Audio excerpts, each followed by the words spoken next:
Bill. Good morning. Today is Saturday, August 8th, 2020, and welcome to Bible Hour. Our announcements for today are as follows. One of the ushers reminded me that if you should need a hearing device, they have some in the back. You might want to wait until after I'm done, but you can get those hearing devices if you need them.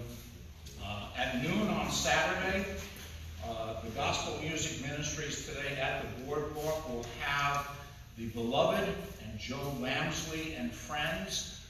For those of you who remember them, and a lot of us do, the Craven family unfortunately was scheduled to be there at 3:30, and they're unable to make the trip from Pennsylvania, so they're canceled for this year. Today, Saturday at noon, in the Great Auditorium, our own Gordon Turk is going to be having an organ recital, so we encourage you to get to that if you can. At 6 p.m. tonight at the Boardwalk Pavilion, there will be contemporary worship with Gateway Church. The pastor there, Sean White, is going to be our Bible teacher all next week. Amen. Amen indeed. And as you know, the Bible hour is Monday through Saturday from 9 to 10 o'clock. Sunday, Ocean Grove Beach Church will be back at the Boardwalk Pavilion, and that's a BYOC Bring Your Own Chair event.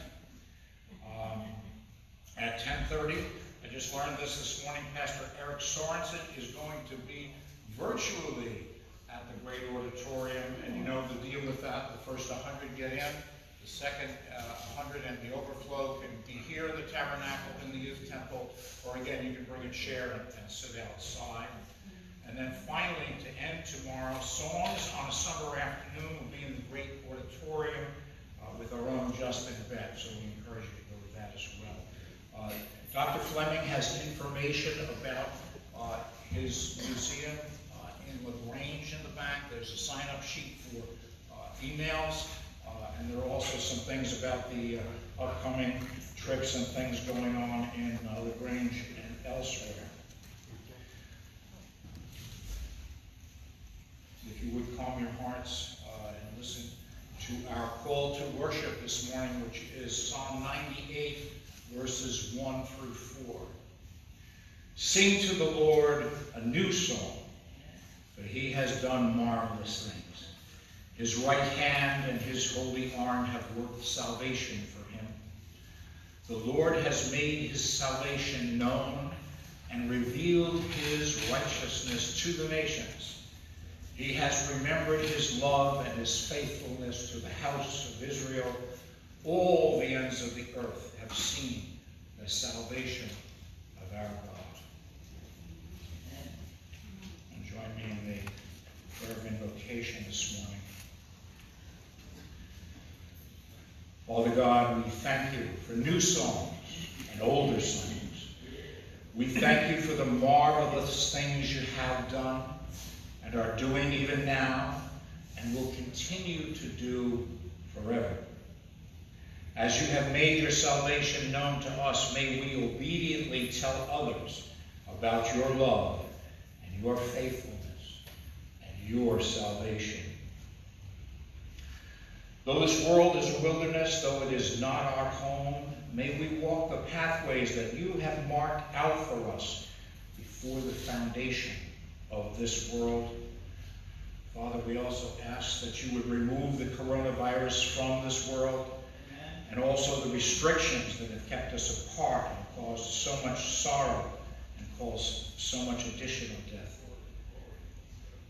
As you are sovereign over all, we remain confident that you will keep us secure in the mighty arms of Jesus, and at the right time, your time, bring us safely across the Jordan to the mansions that you have prepared for us, and may all of God's children say, Amen.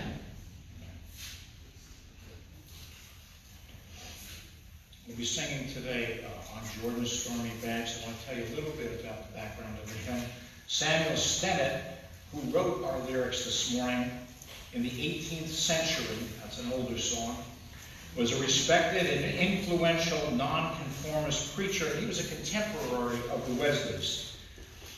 He pastored just one Baptist church on Little Wild Street in London. Can't make this stuff up. What an address for a church. The tune Promised Land is actually a traditional melody from this country. And one of my hymn books, history books, had this to say about this hymn. Even as the children of Israel looked forward to crossing Jordan after 40 years of wandering in the wilderness, so the Christian realizes that this life is only a wilderness compared to what lies ahead. Amen. My brothers and sisters, may we continue to be joyful in hope and certain of all God's very precious promises to us. Please stand as you are able and join me in singing on Jordan's stormy banks.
Just a second. A Christian college on the West Coast was in the mid-1900s was divided with for their chapel with the men on one side and the women on the other, so it wouldn't be distracting to be too close together. And I understand from the college dean that the guys all stood up in chapel and sang this first verse, "On Jordan's stormy banks I stand," and they looked across for all the room, cast a wishful eye, and the chapel was integrated from then on. I guess they revamped it. You know what, we're done. Dr. Fleming, you all know. Let's have a seat. Thank you.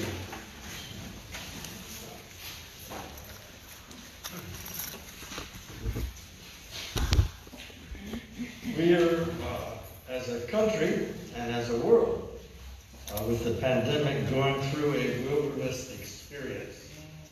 And we are focusing on the exit, so I'm going to speak, speak a little bit about pandemics in the Bible.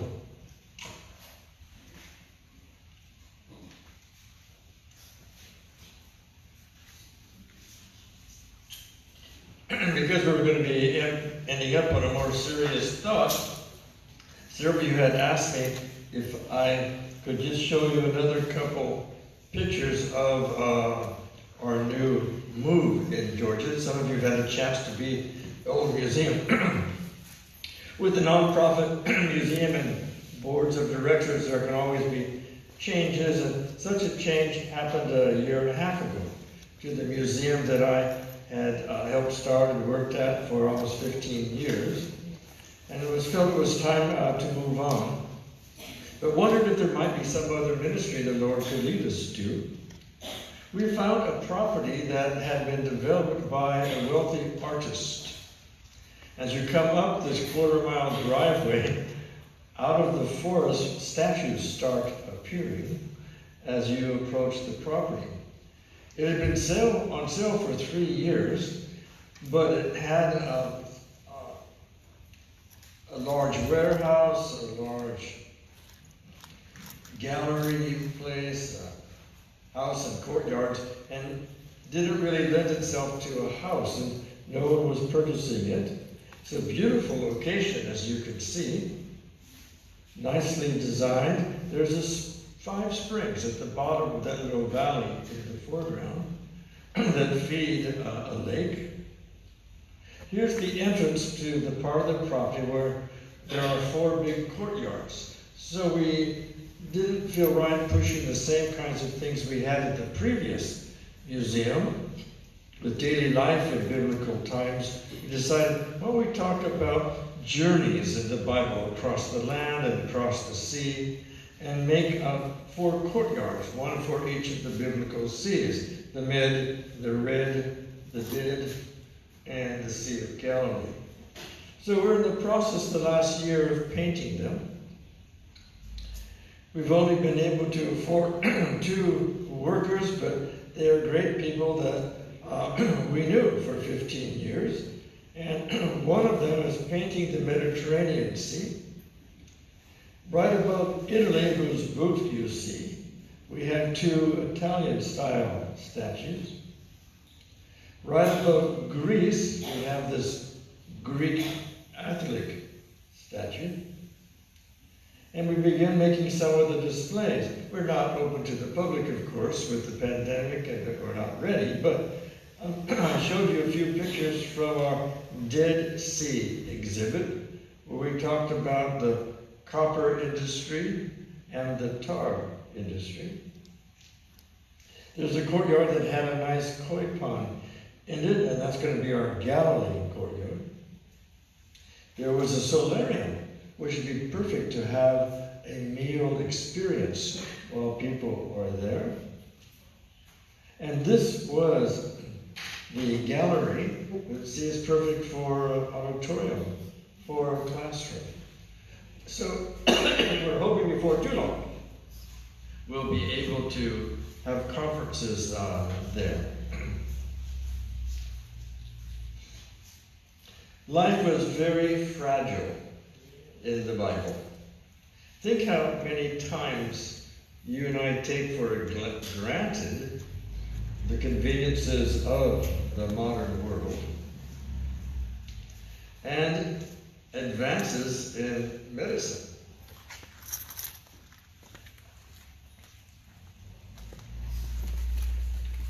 Stop to think about it.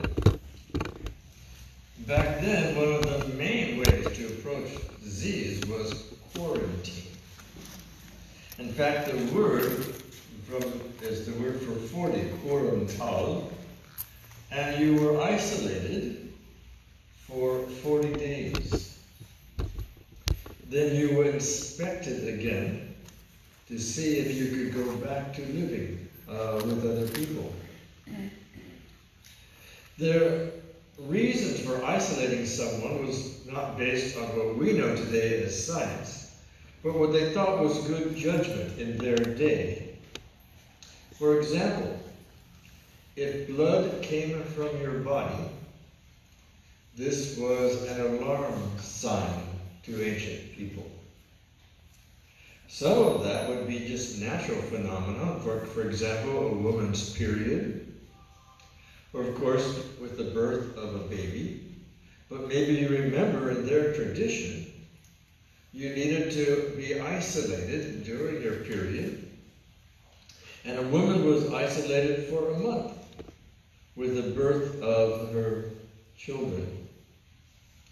But even if you had infections, things could come, from your body, and you would need to be quarantined.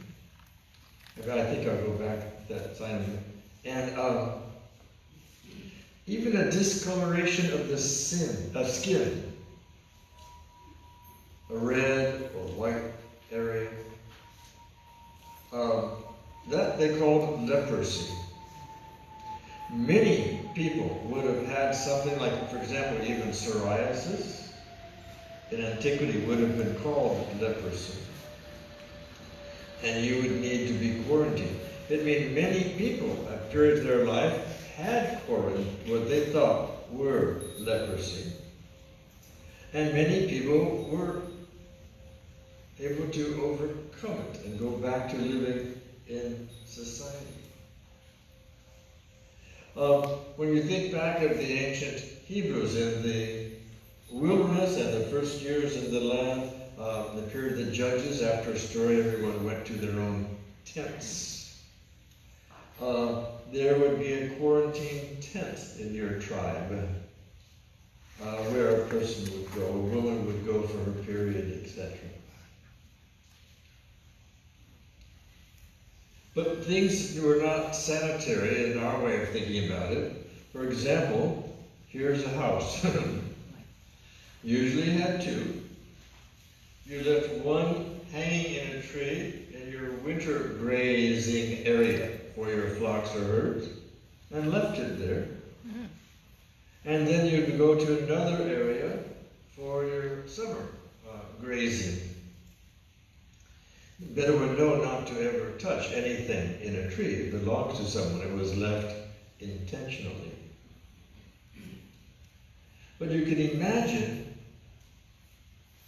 how hard it was to keep things real sanitary in a tent.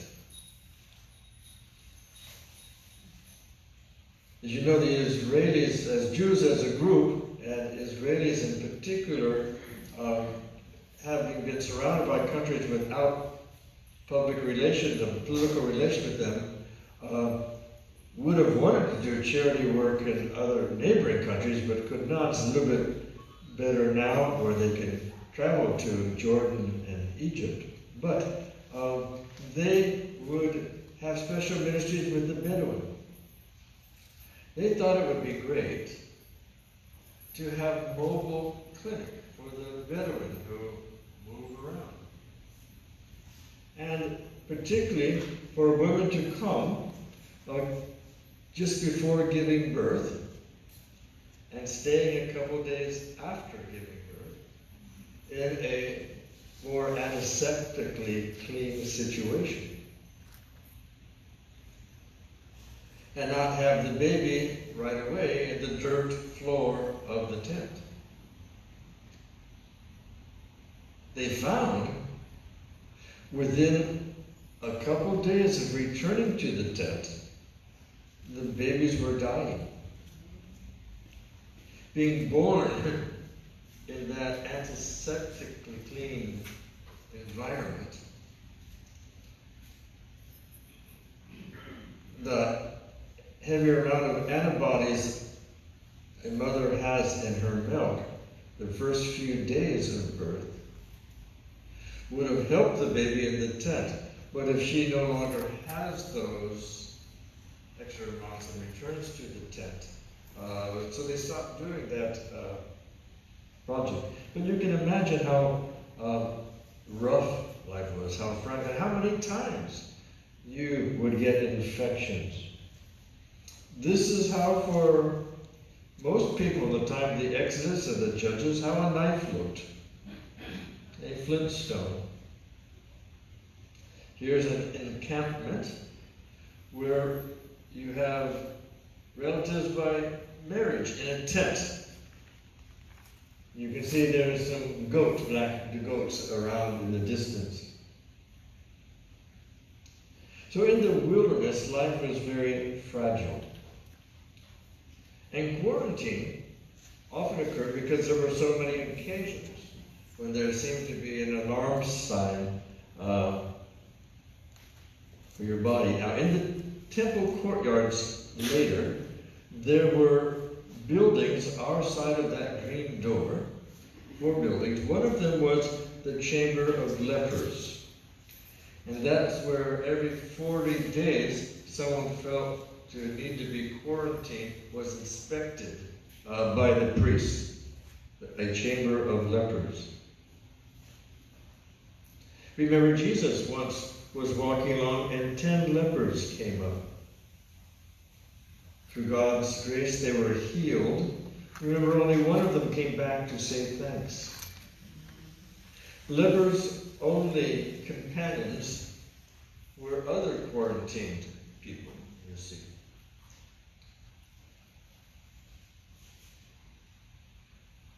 Stop to think of even common injuries. Broken bones often ended in infection and death.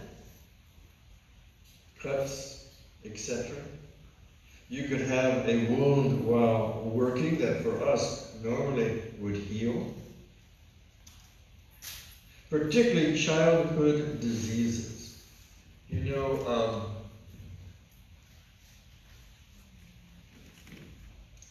they tended to have a child every year, but the average family had about 5 children die. Normally children didn't live beyond age 5. And you might have a couple that would survive. And to have a child reach 12 for coming of age ceremony, you were grateful because you didn't have many reach that age.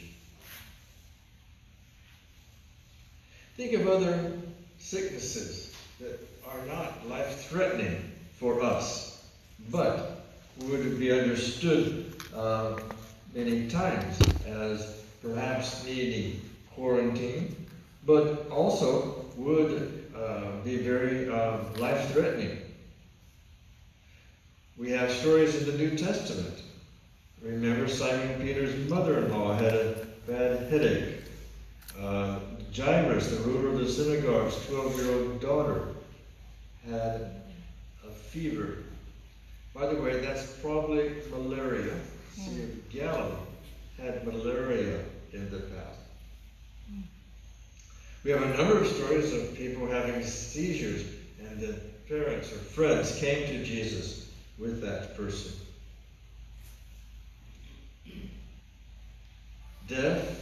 Being deaf or blind were, of course, common all over the world. But many people were lame from an accident and not just being born with being lame. And many wounds ended up with gangrene. And so, again, life was fragile. The people of the Bible were aware of these kinds of things around them all the time. And you know, your precious little children, you can imagine, as with anyone, when a child gets a fever or real sick, how you feel so helpless and not knowing what to do.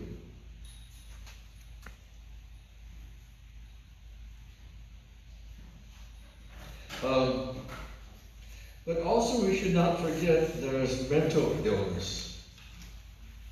You know, this could be a result of abuse, cruelty, inhumane punishments. Ancient people made a distinction between physical disease and disease caused by evil, which they called demonic. Like our word devil has the word evil in it.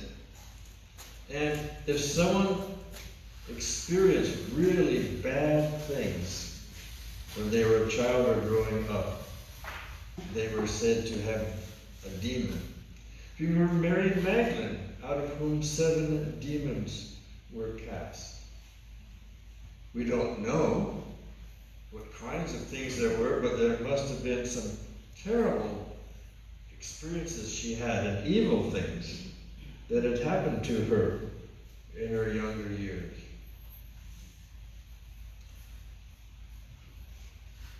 The demon-possessed man who cut himself up with sharp stones and lived amongst the tombs in the Gergesene area. Think of his self-hatred. And that he would live amongst the dead. Wonder what kinds of evil things happened to him along the way. We know of criminal abduction, but may I remind you that many times after a battle and people were taken by the army captive, they leave the old folks behind. They want a few people who could still harvest, and you can charge them for taxes. But you take off the kids and young people and use them as slaves. But can you imagine how many parents never see their children again? Never know what happened to them. I would call that one of the worst pains a person could. To lose a child in death, of course, is hard, difficult. But to not know where your child has been taken, and every day wondering what their circumstances might be, would have been common back then. So they were used to all sorts of kinds of things, some be called by evil and bad things. But then you're lots of problems with nature. You're on the edge of 2 of the world's driest deserts. The Sahara Desert on the south. The Sahara Desert gives us our Sinai Desert influences. And the Arabian Desert on the east. And if you live on the edge of these dry deserts, you can think you can have problems of locusts, pestilence from insects and diseases, the loss of your crop because of insects and locusts coming through. But also with the desert influence, drought. You can have, in parts of the country, high elevations, terrible freezes, hail.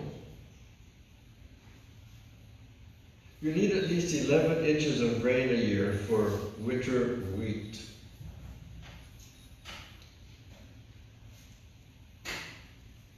Beersheba gets an average of 11 inches. That means some years it's 8 or 10 inches.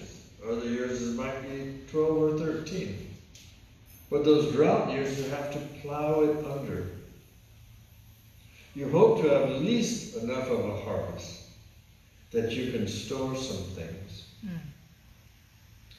But most of the good land in Israel, the rainier areas, was controlled by the Canaanites in the north and the west. Places the Canaanites didn't want to live because they were too dry, were where most of the Israelites settled. But can you imagine when drought comes, what do you do? In the time of the patriarchs, they packed up and went down to Egypt because it has the annual flooding of the Nile. And maybe you could find refuge there. But with droughts and pestilence, you can imagine you have poverty, starvation,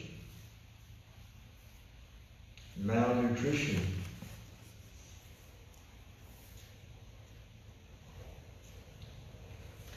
With poverty, you can also have inherited disease that ended up in disfiguration because not being able to have a caste support or helping someone with a limb that becomes worse.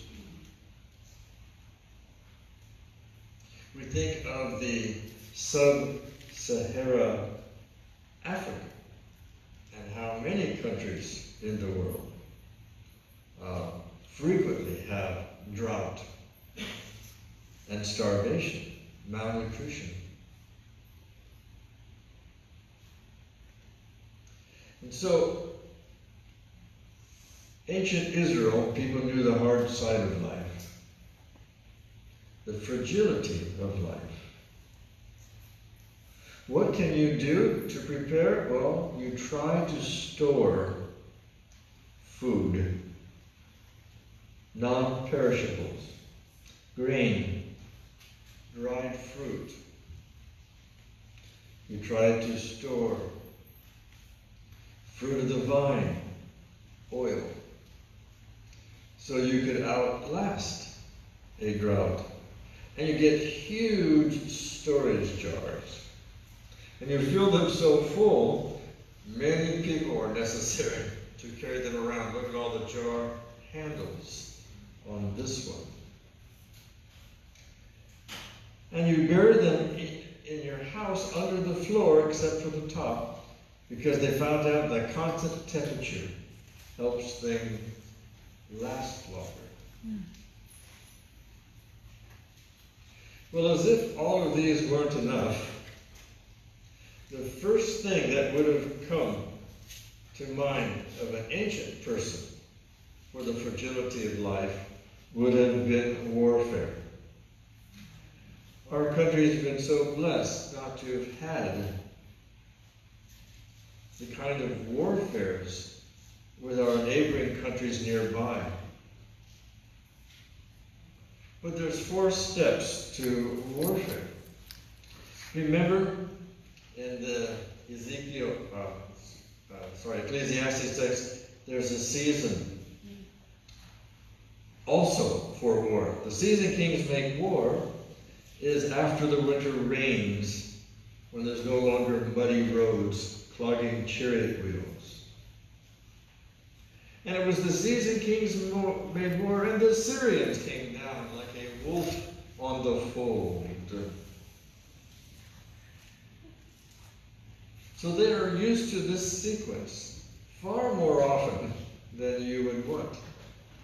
Think, for example, first of all, an enemy will come and try to exact tribute from you. That means, if you pay us this much, we won't attack you. Your problem with that is, they usually come the next year and the year after. King Hezekiah, when the Assyrians came, even used the treasury of the temple. They feel that was the lesser evil of them attacking. So they take tribute from you. It's a little bit like in a difficult neighborhood. If you need to park, someone might come up to you. Would you like me to watch your hubcaps for you? And you learn to pay so they won't do something. And so, in the past, this was frequent. But they're greedy. They'll probably come back. Normally, they just go right ahead and try to break into your town. And you have battle.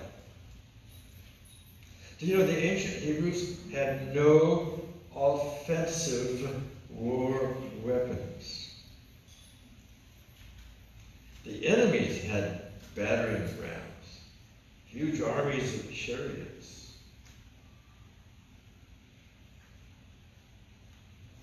And so, Psalm 1, my enemies are encamped round about.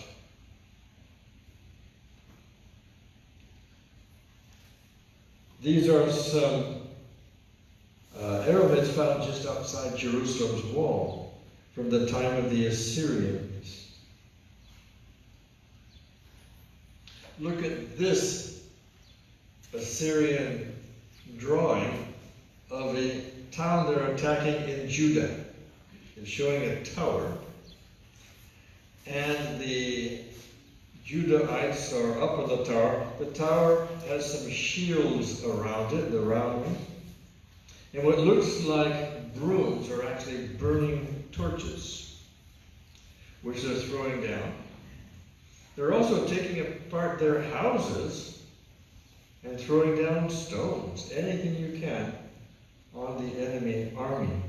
Of course, warfare was brutal. Sometimes the enemy counts the vanquished people by collecting their heads or impaling them along the sides of the road. The most terrible death the ancient Hebrews could imagine would be, cursed is the man hanging on the tree. This would be their way of talking about impalement. But that's another reason that crucifixion was such a terrible death for Jews, because hanging on a tree was the cursed death. It doesn't say cursed be the death. A death being hanging on a tree makes you cursed. Cursed be the man hanging on a tree. When Paul, writing the Corinthians, first chapter, says, I preach Christ crucified, remember it goes on to say, which is folly to the Gentile. The notion of a servant king is folly to the commercial world. But it goes on to say, and a stumbling block to the Jews. Now I rephrase, I preach a cursed Messiah. I preach the Messiah of the Bible, cursed by the Bible. And it was difficult for Jews to understand how that most cursed death, that death that actually made you cursed, Messiah be willing to even endure that. But here you can see Assyrian drawings of their ruler and the chariot at the bottom, but there they are surrounding a walled town in Judah. Once in a while we find in a tomb horse skeletons and remains of a chariot. Of course, the wood normally in tombs tend to be more moist. Not so much the case in Egypt, but here is the remains of a chariot. All you can see that remain was the metal wheel case and seat. It wasn't until the Middle Ages they had gunpowder that could bang into your wall. So we had the idea of receiving tribute, a town just being destroyed and broken into right away. But towns with good walls had to be going through siege warfare. Here you can understand the enemy is camped round about, and you are not able to go out. It's a type of quarantine, shall you say. shelter in place. The armies around you. At this site, they actually found a Syrian siege ramp. It's just to the left of the teacher going up, making a less steep bank of a city wall ramp, a steep one making it less steep. Later, after the Assyrians left, survivors removed the bottom of the ramp to not have such an open invitation coming into their town. Here's another view of that siege ramp. And it went up to the city wall where there were sandbags put by the excavator. Of course, the ancient Hebrews have slings and sling stones. But the only thing you have to preparation for being sheltered in place with the involuntary time and not knowing how long was, can you store provisions under the floor of your house? So these are huge storage vessels. Here is a military storage area. Sorry, here it is. For the army. You see the excavator pulled them out from the underground. Or you would call it a magazine. But if you have some of your army inside your town, you hope you can store enough food for them. You hope you're bringing from the fields grain. Can you imagine as a farmer, you not only have to save things for drought, but for potential military siege. One excavation inside the city gate, they found in a judge's chamber, by the way. Inside the gate, you can see two rooms, small rooms, just inside the right-hand side. That's where judges sit. Well, the war was coming, and they used those to store grain. And the excavator found ashes and from stored grain. You can see those lines there. Look at it, if we lose this war, we're not going to be eating the judges anymore. This is stored grain. You remember there was a famine, a siege, for 3 years in the capital of the northern tribe, Samaria. 324 to 321 BC. There was a siege in 2 years. 188 to 688 to 686. Look here. And of course, with siege, you have disease. Can you imagine? Everything is rationed. People are starving. You can't go out. Look at this excavated portion of a huge ramp that supported the palace of the Davidic dynasty. They were a bit higher than the rest of the city. But into the bottom of that ramp, some houses were built. And one can see, I forgot, I can't find pointer.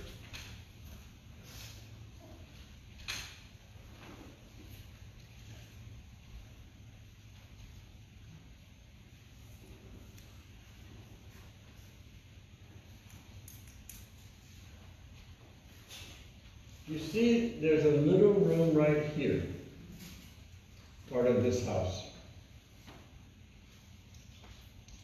And the very last week of the dig, they found a very unusual stone in that room, kind of smooth, it had a hole in it. And the excavator suggested it's probably a Canaanite cultic site for worshiping a god. And the next summer, everybody wanted to excavate under that cultic stone to see the nature of the religious site that it was. It was a toilet seat. Shall I say in situ, in its original place. Nice and comfortable. And what were people scrambling to excavate to sift through the dirt under the toilet seat. It ended up being much more important than a cultic site. We found out the diet and diseases of everyone who used that toilet. Wow. The excavator was careful to just remove about an inch at a time as they went down.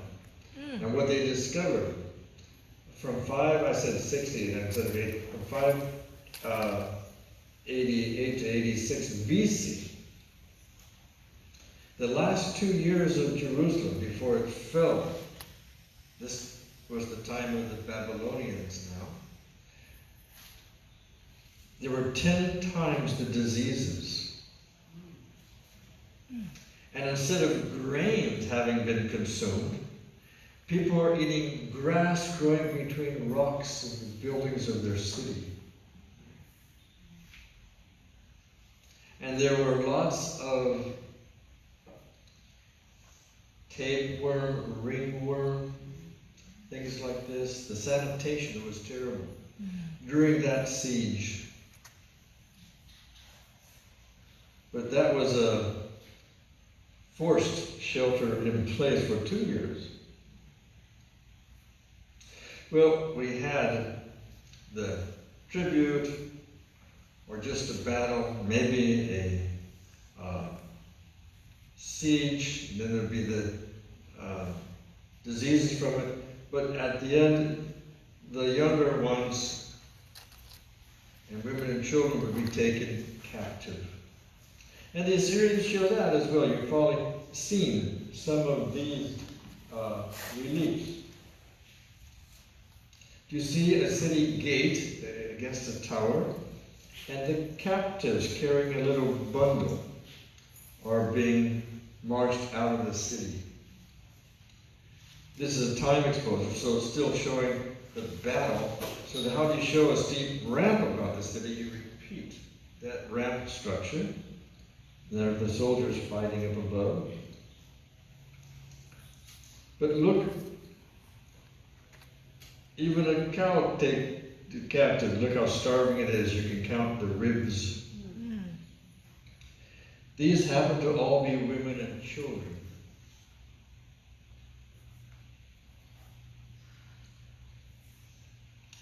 These are Semites that are bearded who are taken back as slaves. Look at the cruelty of the way you're handling captives. Here's some Israelite males being taken captive. Do you see they have handcuffs here? Israelite males have always had very curly hair and very curly beards. But here, they are bowing down to the enemy.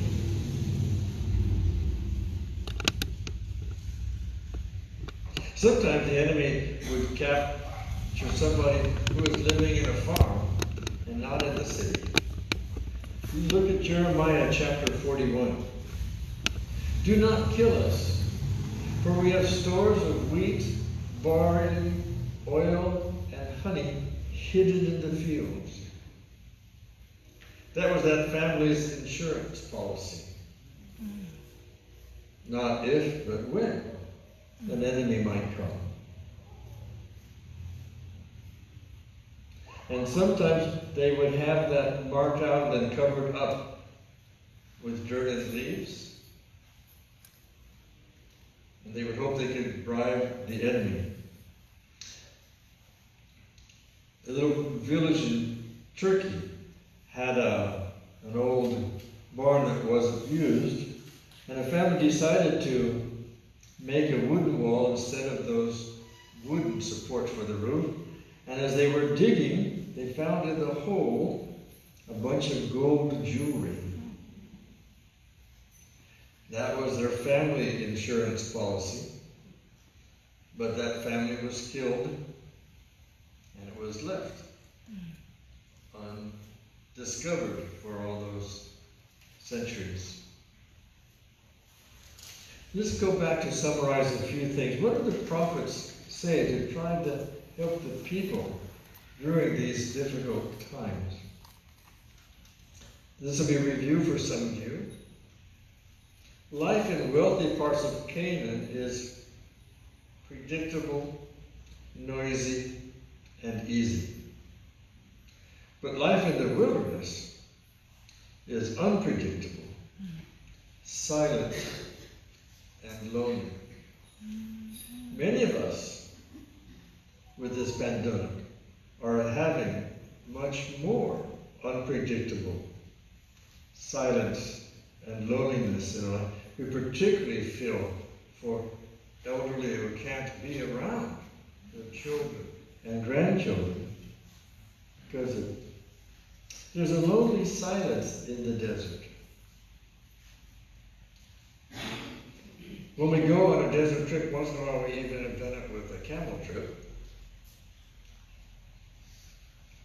The gal in front of me was high maintenance. Sorry. There's a limit to what you can take into the desert. But at the end of those trips, we would sit around a campfire the last night and say, what have you learned from the desert? And most people say, when I go home, I'm going to make my life more simple. Yes.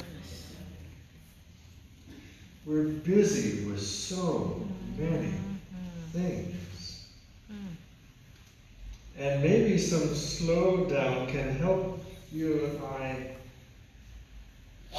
reevaluate our lives. Some of you heard me tell the story of a Muslim family at Mount Sinai. And they had a little son, about 12 years old. His name was Muhammad. And he was a bright little kid. He learned to be able to converse with tourists in half a dozen languages and go up the mountain and down with them. And we got to know Muhammad and his family. We were going to bring in another group to the Sinai in 2 weeks. So I thought I was whispering quiet enough. I asked Muhammad, Father, because he knew us, do you think it would be all right for Muhammad to come with us back to Jerusalem?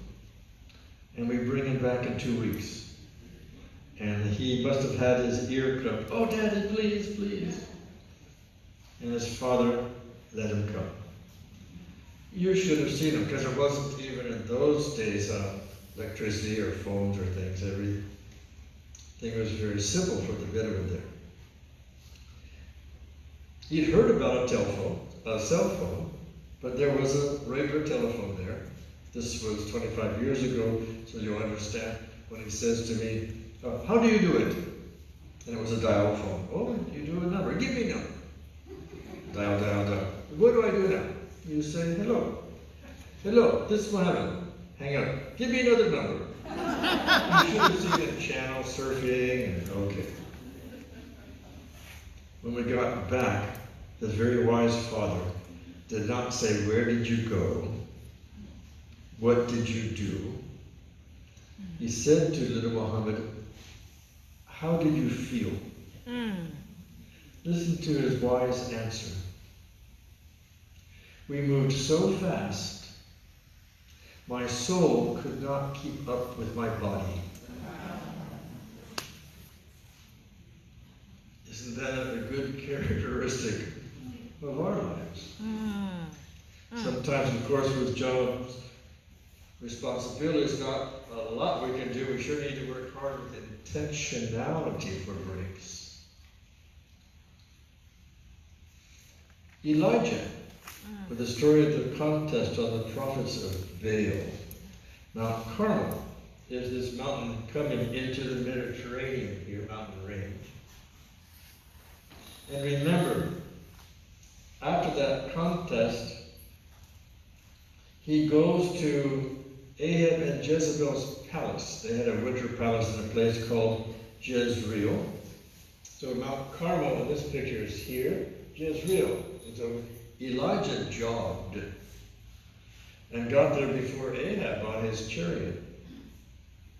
Here's the view from Mount Carmel. Remember, the cloud started coming in with Elijah's prayer to the Lord for that 3-year famine. So when they got to Jezreel, this little hill here, this is how it looks. Jezebel was in her palace, up in a window. With the context, we're told, is the time of the evening sacrifice. That means between 3 p.m. and sunset. So even jogging, he probably doesn't get there till 9 or 10 at night. We've actually found Ahab and Jezebel's palace at Jezreel. He hoped Jezebel would say, I repent. How could I have been so wrong? Instead, he hears her say, I'm going to kill Elijah. And he flees to the desert. Here we see a little bit of the Dead Sea, south of Beersheba. 3 days. That's the Sinai Desert. And he finds a mountain, which he calls the Holy Mountain, that has a little cave in it. And he gets in the cave. I want to quit being a prophet. Woe is me, I'm the only prophet left. And the Lord, in that quiet place, reminds Elijah, there are still other prophets. There is an earthquake and a landslide. There is a storm that comes by, thunder and lightning. And what does Elijah say? The Lord was not in the earthquake, the thunder and lightning, but in the still, small voice. Amen. The still, small voice. Can you and I be asking the Lord how we can be using this time of our pandemic to be attuning ourselves to the unpredictable, silent, lonely, exhausting, and to hear the still small voice. Amen. This is called reversal of fortune spirituality. You would think happiness would only be in predictable, noisy, busy, easy side of life. Let's ask the Lord for grace to find a deeper quality of things. And of course, look forward to any relationships we can have with phone and conversation through glass or with social distance, but still have those kinds of experiences. One of the best examples in the Bible of that spirituality, I'll close with this verse, Isaiah 40.